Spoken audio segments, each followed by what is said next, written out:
খুব মন দিয়ে শুনবে কিন্তু। বিদেশের মধ্যে যখন আপনি যাবেন, আমরা যেটাকে দান বলি, ওদের দেশে এটাকে চ্যারিটি বলে। ওইখানকার ছোট ছোট বাচ্চারা পর্যন্ত চ্যারিটি করে। ওদেরকে এইভাবে এডুকেশন দেওয়া হয়, ওদেরকে এইভাবে শেখানো হয়। ছোট ছোট বাচ্চাদেরকে যে পকেট মানি দেওয়া হয়, সেই পকেট মানি থেকেও কিন্তু তারা চ্যারিটি করে। যেহেতু বিদেশ থেকে প্রচুর ভক্তরা আমাদের এখানে আসে, অনেক সময় আমাদের মন্দিরেও আসে, ওখানেও থাকে, তাদের সঙ্গে আমি যখন কথা বলি তখন তারা বলে, মহারাজ জি আপনাদের দেশে তো দান কিছুই নেই, আমাদের ওখানে প্রচুর মাত্রায় দান হয়। খুব মন দিয়ে শুনবেন, যেই ধর্মের মধ্যে যত দান হবে, যেই ধর্মের মধ্যে যত পরোপকার হবে, আপনি পরের উপকার করুন, কোনো গরিবের উপকার করুন, যাকে খাবারের প্রয়োজন তার কাছে কিছু খাবার জুটিয়ে দেন, যাকে কাপড়ের প্রয়োজন তার কাছে কিছু কাপড় জুটিয়ে দেন, কাউকে যদি চিকিৎসার প্রয়োজন রয়েছে তার জন্য চিকিৎসার কিছু ব্যবস্থা করে দেন। কোথাও যদি মন্দির তৈরি হচ্ছে সেখানে মন্দির নির্মাণের মধ্যে সহযোগ করুন, কোথাও গোশালা হচ্ছে সেখানে সহযোগ করুন। যা নিজের সামর্থ্য রয়েছে সামর্থ্য অনুসারে সৎকর্মের মধ্যে সহযোগ করা উচিত। তাহলে কি হবে? তাহলেই একমাত্র নিজের ধর্মকে আমরা বাঁচিয়ে রাখতে পারবো। প্রেম সে বলো। মনে রাখবেন, আমাদের এখানে কোনো সরকার আমাদের ধর্ম বাঁচাতে আসবে না, আমাদের ধর্ম আমাদেরকে নিজেই বাঁচাতে হবে। তো ভগবান সত্রাজিৎকে বোঝালেন, পরোপকারায় পুণ্যায়, পরের উপকার থেকে, জীবের সেবা থেকে বড় পুণ্য এই সংসারে দ্বিতীয় আর কিছু নেই। সত্রাজিৎ বললেন, প্রভু সেসব ঠিক আছে, কিন্তু আমি এই মণি কাউকে দিতে পারবো না। ভগবান বললেন, দেখো তোমার ব্যক্তিগত জিনিস তুমি দাও না দাও সেটা তোমার উপরে, কিন্তু সময় খুব খারাপ, সামলে থাকবে। ভগবান সাবধান করে দিলেন। সত্রাজিৎ চলে গেছেন, তার ছোট ভাই নাম হলো প্রসেনজিৎ। সেই প্রসেনজিৎ একদিন সেই মণি ধারণ করে শিকার খেলতে গেছে, মানে সেখানে কোনো বলবান সিংহ তাকে মেরে দিয়েছে। সত্রাজিৎ চিন্তিত হয়ে যাচ্ছেন, কেন ভাই এখনো ফিরে আসেনি। দিন পেরিয়ে গেল, রাত পেরিয়ে গেল, এবার তো মহারাজ কান্নাকাটি আরম্ভ হয়ে গেছে। তার স্ত্রী জিজ্ঞাসা করলো, কি ব্যাপার? কি বলবো, প্রসেনজিৎ শিকার খেলতে গেছে, এখনো ফিরে আসেনি। তার স্ত্রী বললেন, ঠিক আছে ফিরে চলে আসবে, তাতে কি। বলে, চলে তো আসবেই, কিন্তু নিজের সঙ্গে মণি নিয়ে গেছে, আর মণি আছে মানে সেখানে সোনাও আছে। শুনেই তো সঙ্গে সঙ্গে তার স্ত্রীও কাঁদতে লেগেছে। তাহলে এখন কি হবে? বলে, দেবী একটি কথা বলবো, আমার মনে একটু সংশয় হচ্ছে। কি নিয়ে? বলে, আমার কাছে দ্বারকাধীশ এই মণি চেয়েছিলেন, কিন্তু আমি দ্বারকাধীশকে এই মণি দিইনি। তাই মনে হয় দ্বারকাধীশ বোধহয় প্রসেনজিৎকে হত্যা করে সেই মণি হরণ করে নিয়েছে। কিন্তু তোমাকে বলছি, তুমি এই কথা কাউকে বলো না। ওই যে বলেছে তুমি কাউকে বলো না, এটা আরো বেশি খারাপ করে দিয়েছে। স্ত্রী জাতি একবার যদি কোনো কথা শুনে নেয়, যতক্ষণ পর্যন্ত সেটা মহারাজ অন্য কাউকে বলবে না, ততক্ষণ পেটের ভাতই হজম হবে না। এটা তো গ্যাস হয়ে যাচ্ছে, কাকে বলবে কাকে বলবে কাকে বলবে। তার জন্য মহাদেব মা পার্বতীকে সাবধান করে দিয়েছে, স্ত্রী স্বভাবান মহাদেবী পুনস্তম পরিপৃচ্ছসি। দেবী পুনস্তম পরিপৃচ্ছসি, আমি তোমাকে বারবার বলছি তোমার স্ত্রী স্বভাব, আর স্ত্রী কোনো কথা গোপন রাখতে পারে না, তার জন্য এটাকে তুমি গোপন রাখবে। গোপনীয়ম গোপনীয়ম গোপনীয়ম প্রয়ত্নতঃ।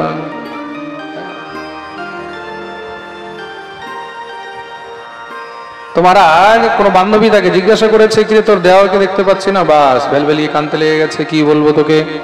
বলে, বল না কি হয়েছে। বলে, না না বলাটা তো ঠিক নয়। আরে তুই বল না। বলে, কাউকে বলবি না তো। বলে, তোর দিব্যি কাউকে বলবো না।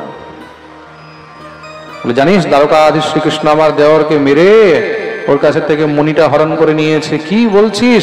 বলে, কিন্তু দেখ তোকে বললাম তুই কাউকে বলিস না। বাস ওই যে বলেছ বলিস না। ও গিয়ে আরো চারজনকে বলে দিয়েছে। আচ্ছা যাকে বলে সঙ্গে আরো এটাই বলে, দেখ দেখ তোকে বলছি তুই কিন্তু কাউকে বলিস না। ওই বলিস না করতে করতে পুরো দ্বারকায় খবর ছড়িয়ে গেছে। মা ভগবতী রুক্মিণী গোবিন্দের সেবা করছেন, সেবা করতে করতে বললেন, প্রভু একটি কথা বলবো। বলে, কি? সম্পূর্ণ দ্বারকায় না আপনার খুব নিন্দা হচ্ছে, চারদিকে আপনাকে নিয়ে খুব দুশ্চর্চা ছড়িয়ে গেছে। ভগবান বললেন কি বলছো তুমি? বলে হ্যাঁ, চারদিকে দুশ্চর্চা ছড়িয়ে গেছে, আপনি নাকি প্রসেনজিতে হত্যা করে তার কাছ থেকে মণিহরণ করে নিয়েছেন। ভগবান বললেন এ তো ভালোই কলঙ্ক লেগে গেল মাথায়। দেখুন, আমি কিছুক্ষণ আগে একটা কথা বললাম না, এই সংসারে মানুষের মন কোন সময় যে পরিবর্তন হয় এটা কেউ বলতে পারে না। যারা দ্বারকাধীশের জয় জয়কার করছে তারাই একটা হাওয়ার কথা শুনে, তারা একটা দুশ্চর্চা শুনে দ্বারকাধীশের নিন্দা শুরু করে দিয়েছে। আরে দ্বারকাধীশ দেখো এমনিতে কত ভালো, কত ইয়ে, কিন্তু দেখো হত্যা করে মণিহরণ করে নিয়েছে। হ্যাঁ, ভিতরে কত কপটতা রয়েছে, কত কলুষতা রয়েছে। হ্যাঁ, ভগবান ভগবতী রুক্মিণীকে বললেন দেবী তুমি তো জানো আমি যদি চাই তাহলে এরকম হাজার হাজার মণি এখনই সৃষ্টি করে দিতে পারি। ভগবতী রুক্মিণী বললেন প্রভু সে তো আমি জানি বা আপনি জানেন, বাকিরা তো জানে না। ভগবান বললেন এখন কলঙ্ক লেগেছে, তাহলে কলঙ্ক মেটাতে হবে। নিজের সঙ্গে নারায়ণী সেনা নিয়ে প্রসেনজিৎকে খুঁজতে বেরোলেন। দেখুন, এই সংসারে কলঙ্ক তো ভগবানেরও মাথায় লেগেছে, আর নিন্দা করতে মানুষ ভগবানকেও ছাড়েনি। প্রেম সে বলো। তার জন্য জীবনে যদি কেউ আপনার নিন্দা করে, যদি আপনার উপরে কেউ কলঙ্ক দেয়, তবুও ভয় পাবে না। জীবন অনেক বড়, আর এই জীবনের মধ্যে অনেক কিছু আসবে। খুব মন দিয়ে শুনবে কিন্তু। তার জন্য বশিষ্ঠ মুনি ভরতকে খুব সুন্দর একটি কথা বলেছেন, सुनहो भरत भावी प्रबल बिलख कहो मुनिनाथ हानि लाभ जीवन मरण यश अपयश विधिहार।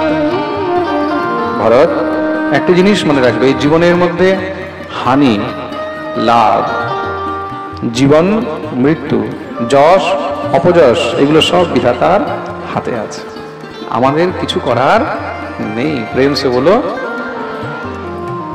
তার জন্য জীবনে যা আসে সেগুলোকে সব ভগবানের ইচ্ছা মনে করে গ্রহণ করে নেওয়া উচিত। জীবনে সুখ আসছে, এটাও ভগবত ইচ্ছা। ভগবানের ইচ্ছা হয়েছে যে তোমাকে একটু সুখ দেবে। জীবনে যদি কষ্ট এসছে, এটাও ভগবানের ইচ্ছা।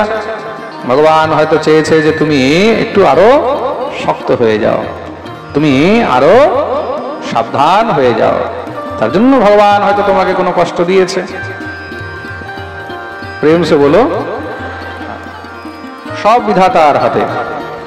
তো ভগবান যদুবংশীদেরকে নিয়ে যখন খুঁজতে বেরিয়েছেন, সেই বনের মধ্যে গিয়ে দেখছেন প্রসেনজিতের মৃতদেহ পড়ে আছে, কিন্তু সেখানে মণি নেই। কেন? মণি থাকলে তো সেখানে সোনাও থাকবে। তাহলে কে মেরেছে? পাশে দেখলেন এক সিংহের পদচিহ্ন, তার মানে কোন বলবান সিংহ তাকে মেরে মণি নিয়ে গেছে। সেই সিংহের পদচিহ্ন দেখতে দেখতে ভগবান যখন একটু এগিয়ে গেলেন, সেখানে গিয়ে দেখছেন সেই সিংহ মরে পড়ে আছে, কিন্তু মণি সেখানেও নেই। তার মানে যে সিংহকে মেরেছে নিশ্চয়ই সে নিয়ে গেছে। সেখানে দেখলেন একটি বিশাল বড় ভাল্লুকের পদচিহ্ন, তার মানে নিশ্চয়ই কোনো বলবান ভাল্লুকে সিংহকে মেরে মণি নিয়ে গেছে। সেই ভাল্লুকের পদচিহ্ন দেখতে দেখতে ভগবান একটি বিশাল বড় গুফার সামনে গিয়ে উপস্থিত হলেন।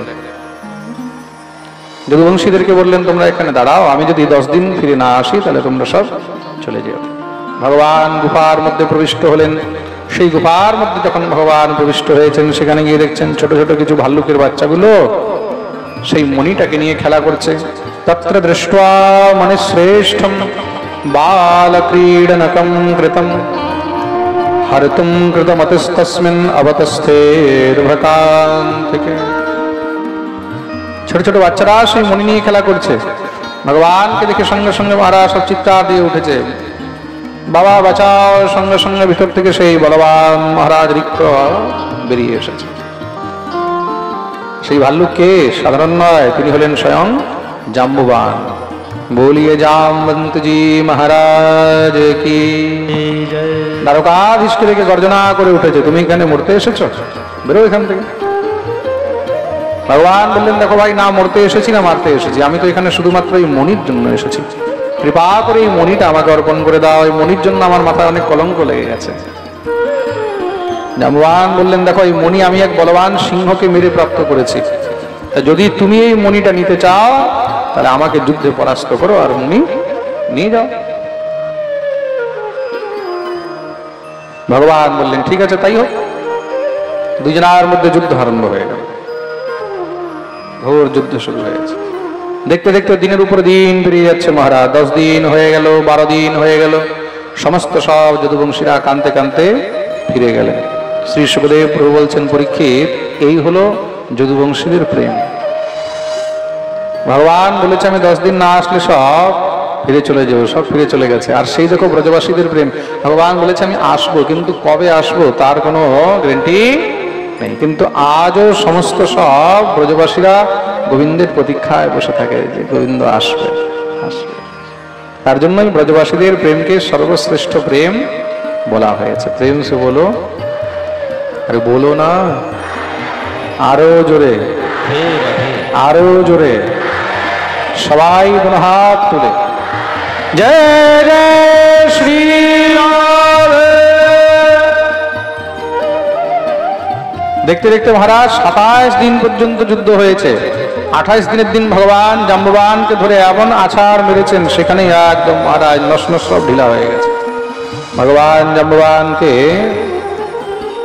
বললেন আর ইচ্ছা আছে? জাম্ববান বললেন আর ইচ্ছা।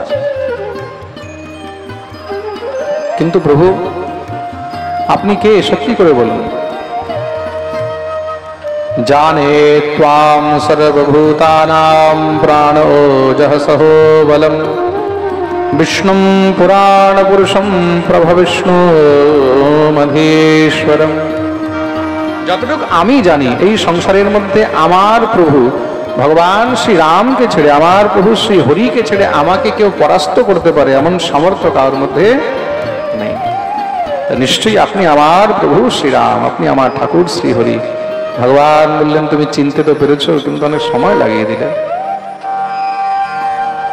কাঁদতে লেগেছেন, প্রভু আমি কত বড় অপরাধী, আপনার সঙ্গে যুদ্ধ করলাম। ভগবান বললেন না না, আজকে তো তোমার মনের ইচ্ছা পূর্ণ করে দিলাম। মনে পড়েছে? বলে হ্যাঁ।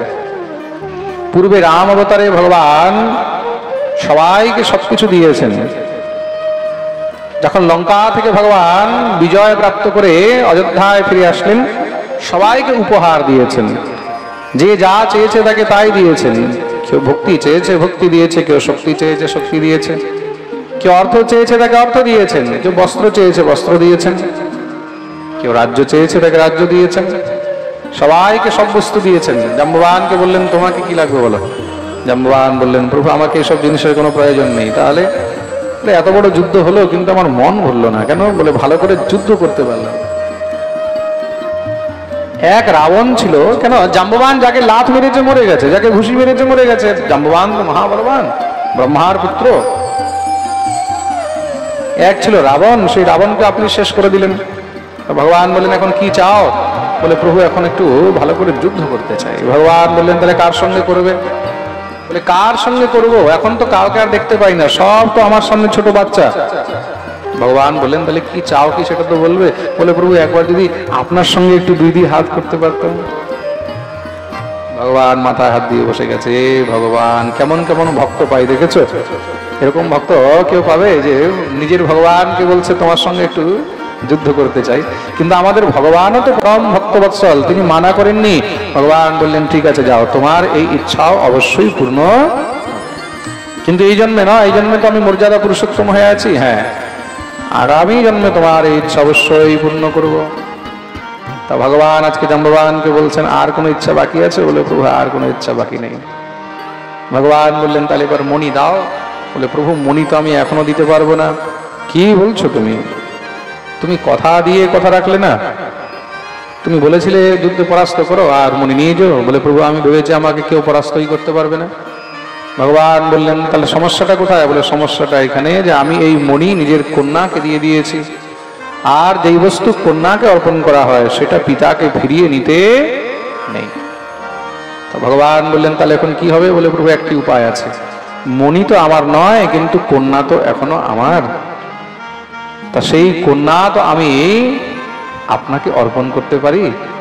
তা দয়া করে আপনি আমার কন্যাকে গ্রহণ করুন, আমি এই কন্যারূপী রত্ন আপনাকে অর্পণ করতে চাই। ভগবান বললেন বাহ, আচ্ছা বুদ্ধি খাটিয়েছো, নিজের মাথার বোঝা আমার উপরে হালকা করছো। হ্যাঁ? জাম্ববান বললেন, প্রভু ভক্তের বোঝা যদি ভগবান হালকা না করে তাহলে আর কে করবে বলুন? আর আমার কন্যা কি আপনার সেবার যোগ্য নয়? ভগবান হাসতে লাগলেন, ভগবতী জাম্ববতীকে স্বীকার করলেন। জাম্ববতীকে ভগবান নিয়ে এসেছেন, বলিয়ে জাম্বতী রমণ ভগবান কি জয়।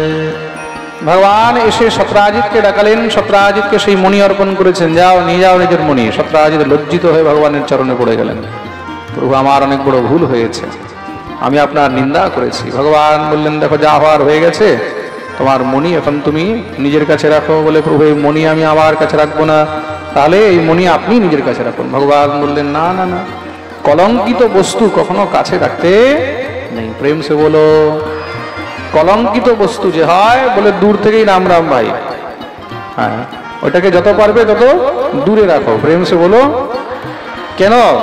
বলে সেটা দিয়ে জীবনভর কিছু না কিছু সমস্যা হবেই হবে। প্রেম সে বলো। সত্রাজিৎ বললেন, প্রভু তাহলে আমাকে ক্ষমা করুন। ভগবান বললেন, ক্ষমা করলাম, যাও। সত্রাজিৎ বললেন, প্রভু তাহলে আমি কি করে মানবো? আপনি ক্ষমা করলেন। ভগবান বললেন, কি করে মানবে বলো? বলে, তার জন্য আমি প্রায়শ্চিত্ত করতে চাই। কি প্রায়শ্চিত্ত? বলে, আমার এই রত্ন তো আপনি নিলেন না, কিন্তু আরেকটি রত্ন আছে, সেই রত্ন আমি আপনাকে অর্পণ করতে চাই। ভগবান বলেন, আচ্ছা কি রত্ন? বলে, সেটা হলো আমার কন্যা রত্ন। আমার কন্যা নাম হলো সত্যভামা, আমি সেই সত্যভামা আপনাকে অর্পণ করতে চাই। ভগবান ভগবতী রুক্মিণীর দিকে তাকিয়েছেন, মনে মনে জিজ্ঞাসা করছেন, কি করা যায় বলো? রুক্মিণী মনে মনে বলছে, আচ্ছা যখন 2 নম্বরেরটা এনেছিলে জিজ্ঞাসা করেছিলে কি করা যায়? যখন 2 নম্বরেরটা এনেছো তখন তো জিজ্ঞাসা করোনি যে কি করা যায়, আর এখন বলছো কি করা যায়? চলো ঠিক আছে, 2 জন আছি, 3 জন হয়ে যাবো, কি আর আছে, হাঁ করে দাও। ভগবান ভগবতী সত্যভামাকে স্বীকার করলেন। ভগবতী সত্যভামার সঙ্গে ভগবানের বিবাহ হয়েছে। বলিয়ে সত্যভামা রমণ ভগবান কি।